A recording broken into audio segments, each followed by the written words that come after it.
जब भी किसी भी जातक की कुंडली की विवेचना की जाती है और कुंडली देखी जाती है तो उसको देखने के अलग अलग प्रकार होते हैं। लगन के अनुसार, चंद्र लगन के अनुसार, सूर्य लगन के अनुसार ये सब कुंडली मुख्य रूप से पहले देखी जाती हैं। उसके पश्चात जो है आपको भाव बल, अष्टक बल और नवांश कुंडली देखना भी अत्यंत महत्वपूर्ण होता है, क्योंकि कई बार लगन के अनुसार तो ग्रह ऐसी ऐसी जगह पे बैठे हैं, अच्छे दृष्ट होते हैं, लेकिन उसके बावजूद भी जातक को वो फल प्राप्त नहीं हो पाते हैं जो उसको होने चाहिए। इसके लिए आपको नवांश कुंडली की विवेचना अवश्य करनी चाहिए। नवांश कुंडली के ग्रह कहाँ पर बैठे हैं, कैसे बैठे हैं, आजकल हर किसी सॉफ्टवेयर में आराम से आपको नवांश कुंडली मिल जाती है। नवांश कुंडली में ग्रहों की जो है अलग अलग पोजीशन होती है।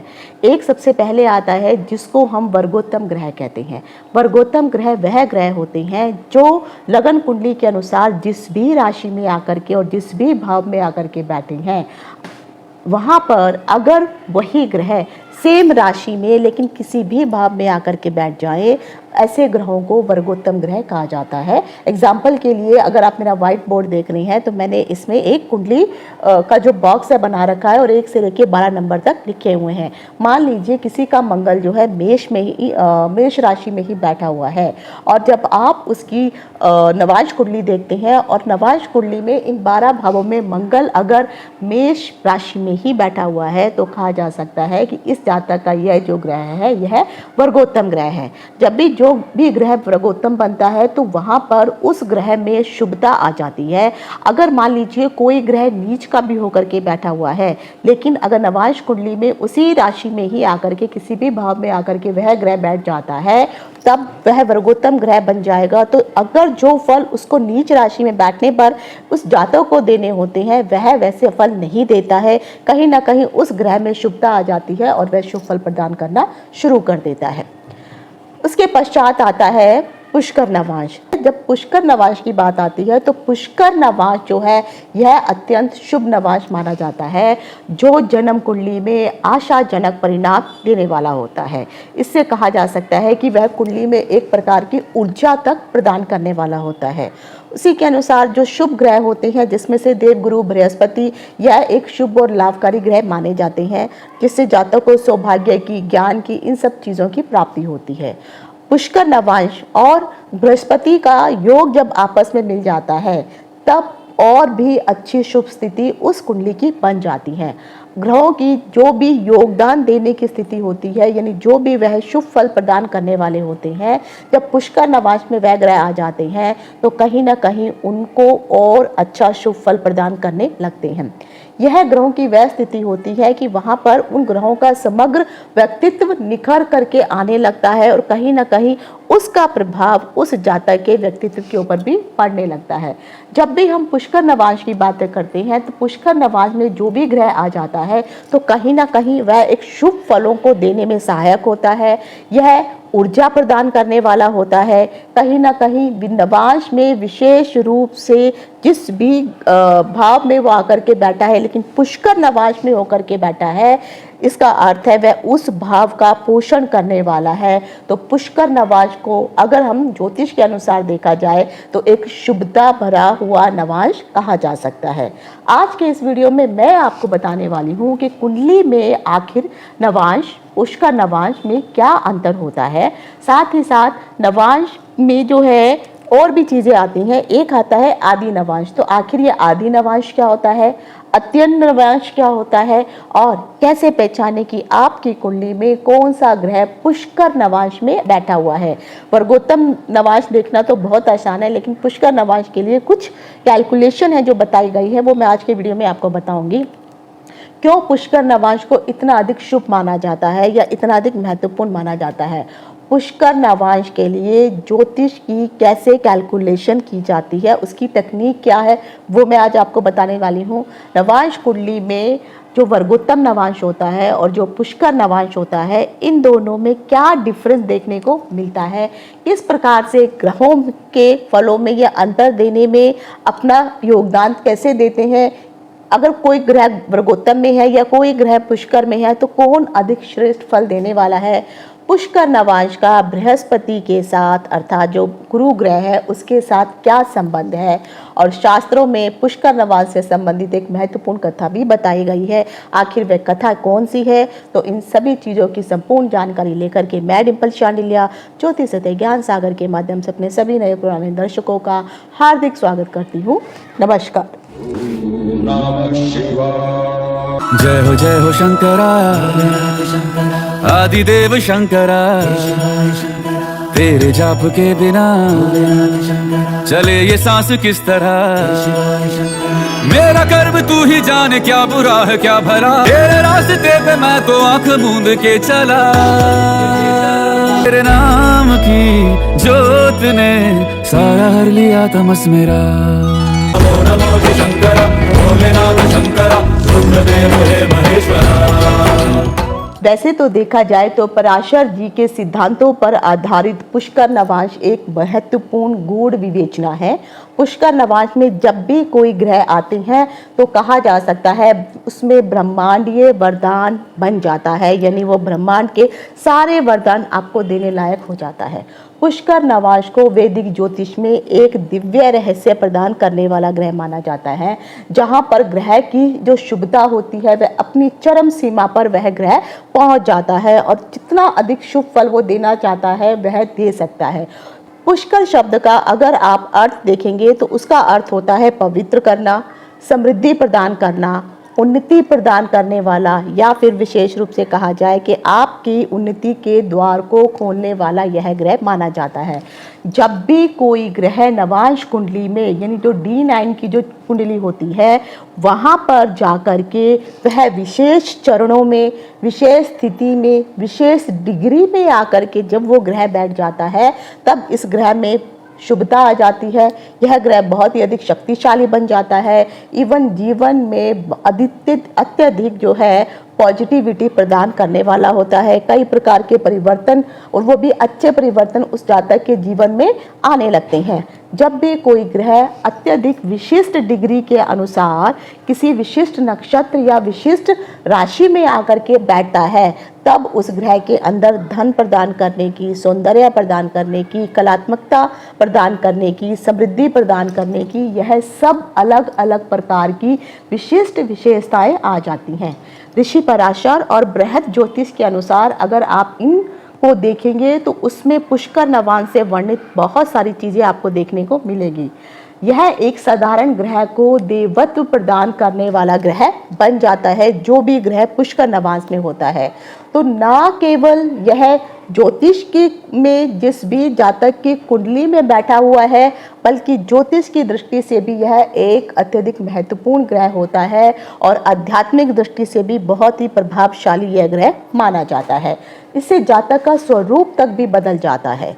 तो ये जो पुष्कर नवांश है ये आप सभी जातकों को अपनी कुंडली में देखना अवश्य चाहिए। पुष्कर नवांश देखने की जो कैलकुलेशन है मैं आपको बताने वाली हूँ, लेकिन उससे पहले मैं आपको पुष्कर के नवांश की जो कथा है वो आखिर है क्या, कैसे पुष्कर की उत्पत्ति हुई, क्यों उसको नवांश में रखा गया और इसका उनको पुष्कर को कुछ वरदान भी मिला था, वह वरदान क्या था, उससे संबंधित एक कथा है, ये आपको जरूर पता होनी चाहिए।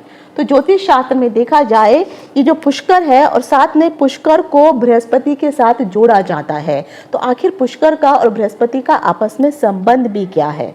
ज्योतिष शास्त्र के अनुसार देखा जाए तो पुष्कर एक बहुत ही पवित्र शब्द माना जाता है। इससे संबंधित जो कथा है वह ज्योतिष शास्त्र और अन्य ग्रंथों में भी प्राप्त होती है। पुष्कर की कथा क्या है, बृहस्पति और पुष्कर नवांश का आपस में क्या संबंध बनता है।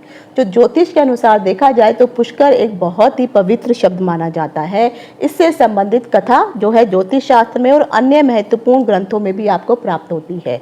इस कथा के अनुसार कहा जाता है कि पुष्कर नामक एक ब्राह्मण होता है, वह शिव भगवान की अत्यंत पूजा करता है, जिसके कारण जो है शिव भगवान प्रसन्न हो जाते हैं और उनको एक वरदान देते हैं। वरदान के रूप में पुष्कर ये कहता है कि वह हमेशा के लिए शिव भगवान के साथ में ही रहना चाहता है। तो शिव भगवान इस ब्राह्मण के लिए एक महान स्थान नियमित करते हैं, अर्थात नियुक्त करते हैं, और वह जो स्थान होता है वह जल के रूप में होता है। तो देवों के गुरु जो बृहस्पति होते हैं उनको जल की आवश्यकता होती है, क्योंकि उस समय सृष्टि का सृजन किया जा रहा था और मानव जाति के लिए जल अत्यंत महत्वपूर्ण जरूरत थी। लेकिन पुष्कर जो थे वह देवगुरु बृहस्पति के साथ जाना ही नहीं चाहते थे, क्योंकि उन्होंने वरदान मांगा था कि वह शिव के साथ ही रहेंगे। लेकिन ब्रह्मा के कहने पर पुष्कर को एक नियमित समय के लिए बृहस्पति के साथ रहने की शर्त रखी गई। ब्रह्मा ने पुष्कर से कहा कि पहले 12 दिनों में वह बृहस्पति के साथ रहेंगे, जब बृहस्पति एक राशि में प्रवेश करता है, और अंतिम 12 दिनों तक भी वह उसके साथ रहेंगे जब वह राशि को छोड़ के जाता है। इस बीच की जो साल भर की अवधि होती है, इस अवधि के लिए जो पुष्कर है वह केवल बृहस्पति के साथ 2 मुहूर्तों की अवधि के लिए ही वह बृहस्पति के साथ रहेंगे। अब जो ये मुहूर्त होते हैं ये दोपहर के समय में आते हैं, और ये जो मुहूर्त है कुल मिलाकर के 48 मिनट का एक मुहूर्त ये माना जाता है। तो इस कारण से पुष्कर तथा ब्रह्मा और बृहस्पति, इन दोनों के बीच में ये सामंजस्य जो है ब्रह्मा के रूप में बिठाया जाता है, और फिर पुष्कर जो है देवगुरु बृहस्पति के साथ रहने के लिए तैयार हो जाते हैं। क्योंकि बृहस्पति एक राशि को परिवर्तन करने में 12 से 13 महीने का समय लेते हैं। तो सभी राशियों को जब वो पूर्ण चक्र काटते हैं तो उनको 12 से 13 साल तक का, यानी आप कह सकते हो 12.5 और 13 साल तक का जो है उनको समय लगता है, तब जाकर के वह पूरी 12 राशियों का भोग कर पाते हैं। तो इन सभी 12 राशियों की यात्रा को पूर्ण करने के लिए देवगुरु बृहस्पति के साथ जो पुष्कर है वह भी हमेशा उनके साथ जो है भ्रमण करता है। जब भी वह एक राशि से दूसरी राशि में जाते हैं तो पहले के शुरुआती जो 12 दिन होते हैं, पुष्कर पूरा 12 दिन तक 24 घंटे तक वह देवगुरु बृहस्पति के साथ रहेंगे। उसके पश्चात जब देवगुरु बृहस्पति उस राशि को छोड़ करके किसी अगली राशि में जाएंगे, उस समय भी जब वह अगली राशि में जाने वाले होते हैं तो 12 दिनों से पहले, परिवर्तन के 12 दिन से पहले जो है पुष्कर देवगुरु बृहस्पति के साथ आ जाते हैं, और बृहस्पति सहित पुष्कर भी उसी राशि में को छोड़ करके अगली राशि में प्रवेश कर जाते हैं। इसी को ही हम आदि पुष्कर कहते हैं। देवगुरु बृहस्पति एक राशि में 12 से 13 महीने तक का समय लगाते हैं। तो जब वह, मान लीजिए जो देवगुरु बृहस्पति है मेष राशि में, एग्जाम्पल के लिए अगर मान लीजिए देवगुरु बृहस्पति मेष राशि में अगर विचरण करते हैं, तो जब मेष राशि में फिर वह 12 से 13 सालों के बाद ही दोबारा पुनः मेष राशि में आएंगे, तो पूरी इन 12 राशियों का चक्र करने के लिए इनको 12 से 13 साल का समय लग जाता है। तो ये यात्रा उनकी लंबी होती है, इसीलिए वो प्रत्येक राशि में 12 से 13 महीने लगाते हैं।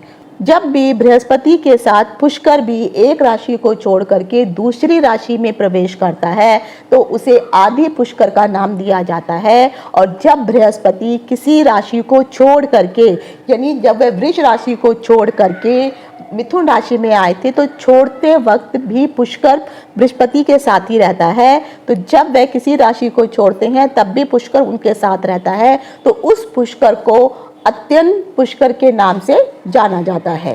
और बाकी के जो 13 महीने तक पुष्कर जो है वह केवल 2 मुहूर्त के लिए ही बृहस्पति के साथ रहते हैं। अगर इन समयों पर कोई भी जातक स्नान इत्यादि करता है तो शास्त्र में कहा गया है कि वह उस समय किया गया जो स्नान होता है वह अत्यंत लाभकारी होता है, कहीं ना कहीं आपको आशीर्वाद उससे मिलता है। और शास्त्रों में ये भी कहा जाता है कि जिन भी लोगों ने अनजाने में कुछ पाप इत्यादि किए होते हैं वह पाप कर्म भी धुल जाते हैं। यह पुष्कर की जो आपने देखा होगा, जो पुष्कर का मेला इत्यादि लगता है, वो उस मेले का भी यही महत्व होता है। जब वो 12 दिन का मेला लगता है या 1 महीने का जो मेला लगता है, क्योंकि जब वो वृष राशि को छोड़ करके या किसी भी राशि को किसी के दूसरी राशि में जाने से 12 दिन पहले और 12 दिन बाद तक, जब तक पुष्कर उनके साथ में यानी देवगुरु बृहस्पति के साथ में रहेंगे, तब तक उस मेले की भी शुरुआत होती है। इसीलिए पुष्कर मेला भी अत्यंत ही कुंभ मेला के जैसे ही शुभ माना जाता है। पुष्कर का अर्थ क्या होता है? शास्त्रों के अनुसार पुष्कर शब्द का जो अर्थ है पोषण करने वाली ऊर्जा के रूप में माना जाता है। बृहस्पति के साथ पुष्कर ग्रह जो है हमेशा, जैसे मैंने कहा है, वह संबंध बना करके रहता है, लेकिन ऐसा नहीं है कि यह हमेशा बृहस्पति के साथ ही रहेंगे। तो पुष्कर केवल बृहस्पति के साथ ही संबंध नहीं बनाता है, इसके अतिरिक्त वह शुक्र ग्रह और बुध ग्रह के साथ भी संबंध बनाता है। हालांकि देखा जाए तो यह ज्योतिष का एक बहुत ही महत्वपूर्ण और गूढ़ विषय है। अब आ जाते हैं हम नवांश को लेकर के कि आखिर ये नवांश की जो उत्पत्ति है वो होती कैसे है और कैसे आप जानेंगे कि जो पुष्कर नवांश है वो किस प्रकार से आपको कैलकुलेट करनी है। नवांश होता क्या है? अगर आप व्हाइट बोर्ड में देख रहे हैं तो मैंने एक कुंडली बना रखी है। ये कुंडली का एक पूरा चक्र होता है, यानी प्रत्येक भाव में एक एक ग्रह आकर के विराजमान होता है। तो राशि चक्र के प्रत्येक विभाजन में देखा जाए तो कुल मिलाकर के 30 डिग्री होती है, और क्योंकि ये 12 भाव होते हैं तो इसलिए इस 30 डिग्री को 12 भावों में विभाजित किया जाता है। तो ग्रह कुल मिलाकर के 9 होते हैं। तो जब आप 30 डिग्री को 9 से विभाजित करते हैं तो कुल वो जो 9 से आपने विभाजित किया है वो जो संख्या आती है उस संख्या को इन 12 बराबर भागों में बांटा जाता है। इसीलिए इसको हम नवांश चार्ट कहते हैं। यहाँ पर नवांश का अर्थ होता है 9वां हिस्सा। तो जब आप 12 को जो है 30 डिग्री से भाग करते हैं तो कुल मिलाकर के जो है 3 डिग्री 20 अंश जो है ये आपको एक राशि में आपको प्रदान होने लगते हैं। डिग्रियों को जब आप कैलकुलेट करते हैं तो एक एक भाव, यानी राशि का जो एक एक भाव होता है, इन सबको 3 डिग्री 20 मिनट 3 डिग्री 20 मिनट में ही रखा जाता है। इसी के प्रत्येक भाव को ही हम नवांश कहते हैं। तो यहाँ पे नव का मतलब जो होता है यानी 9वां घर, और जो 9वां घर है वो ये वाला होता है। तो प्रत्येक जातक की जो है नवांश कुंडली हमेशा आपको मिलती ही है, जिसको हम इंग्लिश में D9 चार्ट के हिसाब से भी जाना जाता है। शास्त्रों में ये कहा गया है कि अगर D9 में जो भी राशि आपके लगन चार्ट में बैठी हुई है उसके अनुसार D9 में वही राशि शुभ भावों में आकर के बैठी है, मित्र के साथ बैठी है, और खासकर अगर पुष्कर नवांश में आकर के बैठी है तो कहीं ना कहीं यह एक अच्छी स्थिति उस कुंडली की मानी जाती है। अन्यथा ग्रह शक्तिहीन हो जाते हैं अगर वह नीच के नवांश में आकर के या नीच ग्रह के साथ नवांश में आके बैठ जाए, शत्रु के घर में आके बैठ जाए, तो कहीं ना कहीं जो है फिर यह परिस्थिति शुभ नहीं होती है। तो जो D1 है यानी जो आपका लगन का चार्ट है, अगर नवांश चार्ट मजबूत है तो कहीं ना कहीं लगन चार्ट में भी बहुत अधिक मजबूती देखी जाती है। साउथ में देखा जाए तो नवांश कुंडली को बहुत अधिक महत्व दिया जाता है, हालांकि नॉर्थ में नवांश कुंडली को इतना ज़्यादा लोग महत्व नहीं देखते हैं। इसीलिए कई बार देखा जाता है कि जातक की जो कुंडली होती है यानी D1 कुंडली जो लगन चार्ट होता है उसमें ग्रह बहुत अच्छी पोजीशन में बैठे हुए होते हैं, लेकिन फिर भी उसको वो फल प्राप्त नहीं हो पाता है जो एक शुभ फल उस ग्रह के द्वारा दिया जाना चाहिए। जब तक आप जो है अगर D9 चार्ट अर्थात नवांश चार्ट नहीं देखेंगे तो प्रॉपर रूप से आप प्रिडिक्शन नहीं कर पाते हैं। अगर D9 में यानी जो नवांश कुंडली है वहां पर आपके ग्रह अच्छी जगह पर बैठे हैं और लगन में भी अगर अच्छी जगह बैठे हैं तो एक मजबूत कुंडली मानी जाती है, लेकिन अगर इसके विपरीत ग्रह आकर के बैठे हैं तो यहाँ पे ग्रह मजबूत नहीं होते हैं, उनकी स्थिति अच्छी नहीं मानी जाती है, जिसके कारण वह शुभ प्रभाव देने में भी उनके अंदर क्षमता रहती ही नहीं है। तो हमेशा D1 की कुंडली की जो तुलना है D9 के साथ अवश्य करनी चाहिए, उसमें ग्रहों की पावरफुल सिचुएशन देखनी चाहिए। एक एग्जाम्पल में अगर देखा जाए तो मैं कह सकती हूँ कि अगर जो D1 की कुंडली है उसको अगर आप फूल की संज्ञा देते हैं तो कहीं ना कहीं जो नवांश यानी D9 की जो कुंडली है उसमें उस फूल की खुशबू को जाना जा सकता है। तो ये दोनों चार्ट को जब भी आप कैलकुलेशन करते हैं अवश्य देखिए, तभी जाकर के आप सही प्रेडिक्शन कर पाते हैं। अब प्रश्न आता है कि आपको कैसे देखना है कि आखिर D9 में जो कुंडली में जो ग्रह आकर बैठे हैं वह पुष्कर नवांश में आकर के बैठे हुए हैं या नहीं हैं। तो सबसे पहले तो आप अपनी कुंडलियों को खोल लीजिए, कुंडली के चार्ट को खोलिए। आजकल बहुत सारे सॉफ्टवेयर मार्केट में मिल जाएंगे, आपको आपकी लगन कुंडली मिल जाएंगी, चंद्र कुंडली मिल जाएगी और उसके पश्चात वहाँ पे नवांश कुंडली भी मिल जाती है। तो सबसे पहले आपको अपनी जन्म कुंडली खोलनी है, जिसमें आपको लगन कुंडली देखनी है। मान लीजिए ये आपकी लगन कुंडली है और लगन कुंडली में आपको देखनी है कि कौन से भाव में कौन सी राशि बैठी हुई है, यानी ये जो है ये राशियों के नंबर हैं और ये जो राशियों के अंदर कौन कौन से ग्रह आकर के बैठे हैं ये सर्वप्रथम आपको देखना होता है। उसके पश्चात आप जब आप नवांश कुंडली में जाते हैं वहां पर भी आपको देखना होता है कि लगन में जो ग्रह जिस राशि में जिस भाव में आकर के बैठे हुए हैं, तो नवांश कुंडली में वह कौन से भाव में चले जा रहे हैं या कौन सी राशि के साथ चले जा रहे हैं। एग्जाम्पल के लिए मान लीजिए सूर्य जो है अपनी ही राशि में आकर के बैठा हुआ है, लेकिन नवांश कुंडली में अगर सूर्य अपनी राशि में ना आकर के मान लीजिए तुला राशि में चला जाता है, तो यहाँ पर तो अगर लगन कुंडली कोई भी देखेगा तो कहेगा सूर्य अपनी राशि में बहुत अच्छा फल देंगे, लेकिन नवांश कुंडली में वह तुला राशि में चले जाते हैं, अगर वह वहां पर तुला राशि में जाके नीच के हो जाएंगे, तो यहाँ पर देखने में कुंडली की स्थिति अच्छी लग रही है, लेकिन नवांश कुंडली में कुंडली की स्थिति अच्छी नहीं लग रही है। एग्जाम्पल के लिए देखा जाए तो आप एक हट्टे कट्टे एक हेल्दी रेसलर को देख लीजिए कि उसके शरीर को अगर बाहरी तौर पे अगर आप उसको शरीर को देखेंगे तो आप बोलेंगे ये बहुत हष्ट पुष्ट इंसान है, लेकिन जब इंटरनली उसके शरीर का चेकअप किया जाता है तब पता चलता है कि उसके शरीर में अलग अलग नाना प्रकार की व्याधियां भी विद्यमान है। वही चीज आप इस D1 और D9 के चार्ट से देख सकते हैं। अब जब पुष्कर नवांश की बात आती है तो पुष्कर नवांश के अनुसार कहा जाता है कि जब कोई ग्रह एक विशेष राशि में विशेष डिग्री पर या विशेष नक्षत्र में आकर के चला जाता है तभी जाकर के वह पुष्कर नवांश ग्रह बन जाता है।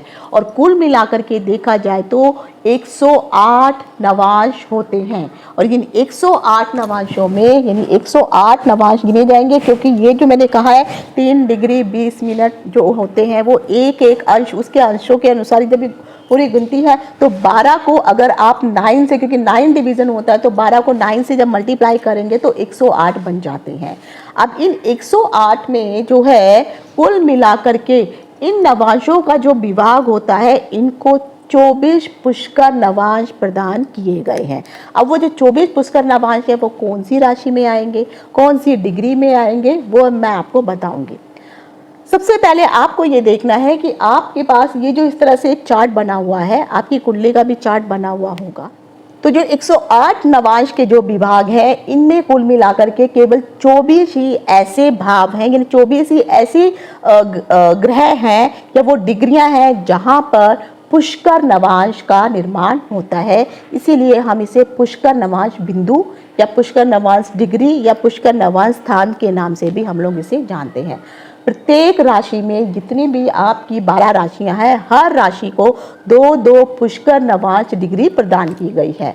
9 ग्रहों में से मंगल, बुध और केतु, इन दोनों को जो है देखा जाए तो नक्षत्रों के अनुसार पुष्कर नवांश की जो बिंदु होते हैं या डिग्रियां हैं यह इनको प्रदान नहीं की गई हैं। तो आपको ये याद रखना है, मंगल, बुध और केतु के जो नक्षत्र हैं इन नक्षत्रों को कोई भी पुष्कर नवांश की डिग्री प्रदान नहीं की है, लेकिन सूर्य के नक्षत्र जो भी हैं उनको 6 पुष्कर नवांश की डिग्री प्रदान की गई है। इसी तरह से जो बृहस्पति हैं, बृहस्पति के जो नक्षत्र है उन नक्षत्रों को भी 6 पुष्कर नवांश की डिग्री प्रदान की गई है। शुक्र, शनि, चंद्रमा और राहु, इन चारों राशियों को भी 3-3 पदों के अनुसार पुष्कर नवांश प्रदान किए गए हैं। तो 6 जो हो गए बृहस्पति के लिए हो गए और 6 सूर्य के लिए हो गए, तो 12। तो शुक्र की 3 नवांश पुष्कर नवांश, शनि के 3 पुष्कर नवांश तो 6 हो गए, और चंद्रमा के 3 पुष्कर नवांश और राहु के 3 पुष्कर नवांश, यानी इनके जो भी नक्षत्र होंगे उनको भी उसमें पुष्कर नवांश प्रदान किया गया है। तो इस प्रकार से कुल मिलाकर के 3-3 पदों को जोड़ेंगे तो 6 पहले और 3-3 बाद में आकर के 12-12 बन जाते हैं। तो कुल मिलाकर के 24 नवांश बिंदु आपको हर चार्ट में प्रदान होते ही हैं, और यह जो है प्रत्येक राशि में समान रूप से वितरित किए गए हैं। और हर राशि में, यानी आप देखेंगे मेष से लेकर के मीन राशि तक जितने भी ग्रह राशियां हैं और उन राशियों में जितने भी नक्षत्र आते हैं उन प्रत्येक नक्षत्र राशियों में 2-2 पुष्कर नवांश आपको अवश्य प्राप्त होते ही हैं। अब पुष्कर नवांश को जानने के लिए आपको राशि के तत्वों को जानना भी बहुत अधिक जरूरी है। तो शास्त्रों में तत्वों के आधार पर ही पुष्कर नवांश की विवेचना नक्षत्रों के आधार पर भी बताई गई है और तत्वों के आधार पर ही बताई गई है। तो आज मैं आपको तत्वों के आधार पर बता रही हूँ। तो जैसा आप सबको पता है कि हर राशि को जो है 4 तत्व प्रदान किए गए हैं। कुल मिलाकर के 12 राशियां हैं। ये 12 राशियां अलग अलग तत्वों में विभाजित होती हैं। अग्नि तत्व, पृथ्वी तत्व, वायु तत्व और जल तत्व। इन तत्वों में 3-3 राशियां बटी हुई हैं। तो जब सबसे पहले हम जो है अग्नि तत्व की राशि के बारे में बात करते हैं, तो अग्नि तत्व में जो आपकी मेष राशि है, आपकी जो सिंह राशि है और साथ में जो आपकी धनु राशि है, यह तीनों अग्नि तत्व में है। तो मैं यहाँ पे आपको सर्कल मार दे रही हूँ रेड कलर, यानी ये और ये। तो ये जो है आपकी अग्नि तत्व की राशियां हो जाती है, मेष, सिंह और धनु। और उसको हमेशा याद रखिए, ये अब आगे कैलकुलेशन में बहुत काम आने वाली हैं। फिर हम आ जाते हैं पृथ्वी तत्व के लिए। तो पृथ्वी तत्व के लिए जो आपकी वृष राशि है, वृष के साथ आपकी जो कन्या राशि है, जो ब्राउन रंग से मैं बना रही हूँ, ये पृथ्वी तत्व की है। और फिर आपकी ये जो मकर राशि है, तो ये जो 3 राशियां हैं ये पृथ्वी तत्व के अंदर आती हैं। उसके बाद जो तीसरा तत्व आता है, उस तत्व को हम कहते हैं वायु तत्व। तो वायु तत्व में सर्वप्रथम जो आता है वह आती है मिथुन राशि, ये आपकी वायु तत्व की है। उसके बाद जो है आपकी तुला राशि वायु तत्व की राशि है। और फिर जो अंतिम राशि होती है वह है कुंभ राशि, जो है ये आपकी वायु तत्व की राशि में आ जाती हैं। उसके बाद आता है आपका जल तत्व। तो जल तत्व के लिए आपकी जो कर्क राशि होती है ये जल तत्व में आती है, वृश्चिक राशि आपकी जल तत्व में, और जो मीन राशि होती है ये आपके जल तत्व के अंतर्गत आती है। तो ये तत्वों को आपको हमेशा याद रखना है। अब इन तत्वों के आधार पर ही आपको कैलकुलेशन करनी है। तो ज्योतिष शास्त्र में ये बताया गया है कि जब भी कोई भी ग्रह मेष राशि यानी 1 नंबर जो है मेष राशि में, मैंने जो कहा है जो भी आपकी अग्नि तत्व की राशियां हैं, मेष राशि, सिंह राशि और धनु राशि, इस राशि में जब भी कोई ग्रह जो है 20 डिग्री, यहाँ पे मैं लिख रही हूँ, ये जहाँ पर 20 डिग्री 0 अंश से लेकर के कोई भी ग्रह 23 डिग्री 20 अंशों के बीच में जब तक यहाँ पर विद्यमान रहेगा,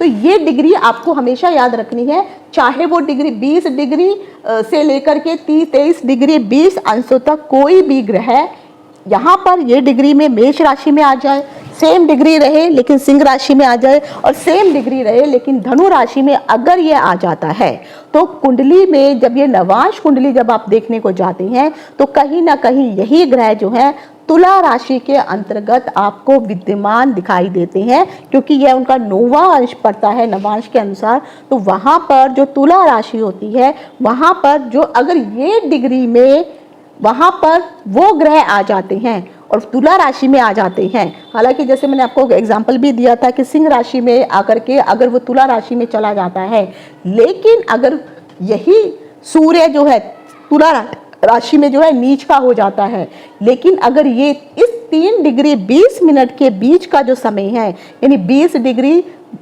0 अंश से लेकर के 23 डिग्री 20 अंश के बीच में अगर सूर्य यहाँ विद्यमान है तुला राशि में, तो कहीं ना कहीं वह जो ग्रह है वह पुष्कर नवांश में माना जाएगा। तब बैठ करके यही सूर्य आप सोचेंगे नीच में चला गया, लेकिन ये पुष्कर नवांश में आने के कारण आप सोचेंगे कि सिंह राशि में बैठने पर सूर्य जो तेज प्रदान करेगा, जो ख्याति प्रदान करेगा, वो सिंह राशि में बैठने के कारण उतना अधिक प्रदान नहीं कर रहा है जितना अधिक वह पुष्कर नवांश में, क्योंकि मैंने कहा ना कि जो ग्रह होते हैं वो अपनी चरम सीमा पर चले जाते हैं।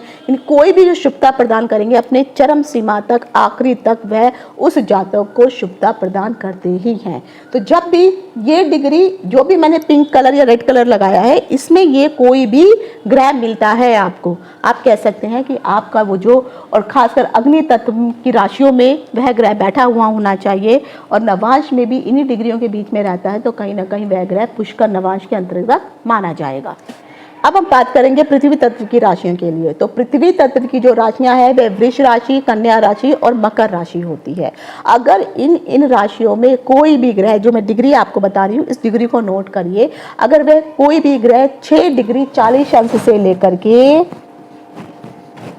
40 अंश से लेकर के अगर वो जो है ग्रह 10 डिग्री 0 अंशों के बीच में अगर होता है, तो यही जो अगर वह वृष राशि में, कन्या राशि में और मकर राशि में आकर के बैठा हुआ है, तब वहां पर यह पुष्कर नवांश में हो जाएगा। तो तब ऐसा ग्रह पुष्कर नवांश में होगा और वहां पर जाकर के वो ग्रह अत्यंत शुभ फल प्रदान करेगा।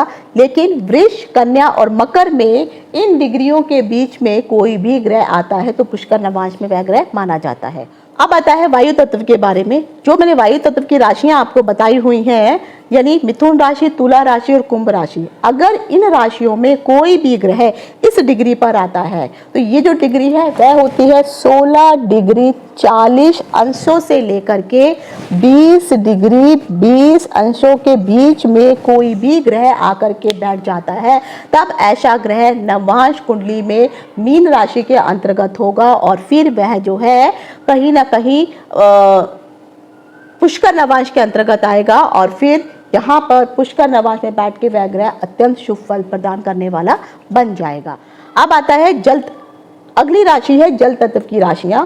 जब भी कोई ग्रह जल तत्व की राशियों के अंतर्गत यानी कर्क राशि, वृश्चिक राशि और मीन राशि में आकर के इन अंशों पे अगर ये ग्रह आपको दिखाई दे रहे हैं, तो पहला है 6 डिग्री 40 अंशों से लेकर के 10 डिग्री के बीच में अगर कोई भी ग्रह आपको दिखाई देता है, ऐसा ग्रह जो है नवांश कुंडली में अगर आप देखेंगे तो ये कन्या राशि में आपको दिखाई देगा, यानी कन्या नवांश में यह होगा और यहाँ पर यह कन्या के पुष्कर नवांश में यह ग्रह आपको स्थित दिखाई देंगे और कन्या राशि में आकर के यानी पुष्कर नवांश में आकर के इन नवांशों में रहने के बाद उस ग्रह में एक विशेष प्रकार की शक्ति, पुण्य प्रदान करने वाला, ऊर्जा प्रदान करने वाली शक्ति आ जाती है और फिर वह आपको अच्छे से अच्छा शुभ फल प्रदान करने लगते हैं।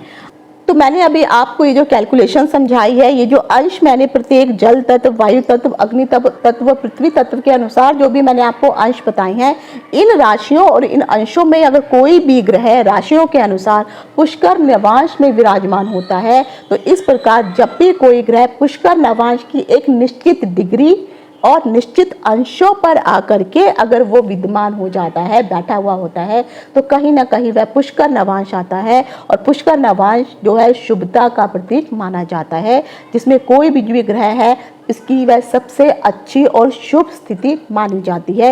यानी मैं कहूँगी कि उच्च ग्रह से भी बलि पुष्कर नवांश में बैठे हुए ग्रह हो जाते हैं। इनके अंतर्गत वो सब चीज़ें प्रदान करने की हिम्मत हो जाती है, शक्ति आ जाती है, जीवन में वास्तविक फल देने वाले ये ग्रह बन जाते हैं। ऐसे ग्रह अशुभ भावों में आकर के भी बैठे हुए हों तब भी वहां पर बैठ करके वह कहीं ना कहीं शुभ फल प्रदान करने वाले होते हैं। अगर मान लीजिए यह ग्रह जो दुख वाले स्थान जिसे हम कहते हैं 6, 8, 12 में आकर के भी दुख स्थानों में भी अगर ये ग्रह आकर के बैठ जाते हैं, परंतु अगर नवांश में, पुष्कर नवांश में जाकर के ये वहां पर ग्रह बैठे हुए हैं नवांश कुंडली में, तो कहीं ना कहीं यह आपको इस भाव में बैठने के बावजूद भी आपको शुभ फल ही प्रदान करने वाले होंगे, शुभता ही आपको मिलेगी। परंतु एक चीज आपको ध्यान रखनी है कि नवांश में अगर पुष्कर नवांश हुआ तभी आपको शुभ फल प्राप्त होने वाले हैं। एग्जाम्पल के लिए अगर आप मान लीजिए जैसे मैं मंगल आपकी मेष राशि में आकर के बैठा हुआ है, लगन में बैठा है, या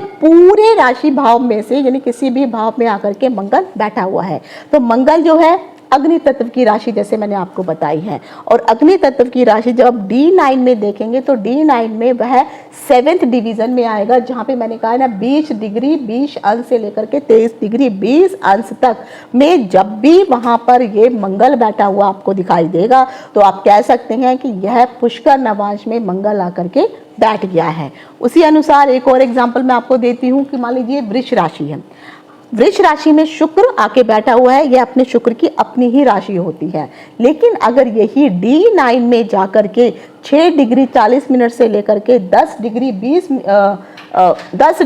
0 अंशों के बीच में अगर आकर के बैठा है, तो कहीं ना कहीं जो शुक्र है वह 3rd डिवीजन में पुष्कर नवांश में आ जाएंगे। तो यहाँ पर बैठा हुआ जो शुक्र ग्रह है वह भी अपनी फलों को चरम सीमा तक प्रदान करने वाला ग्रह बन जाएगा।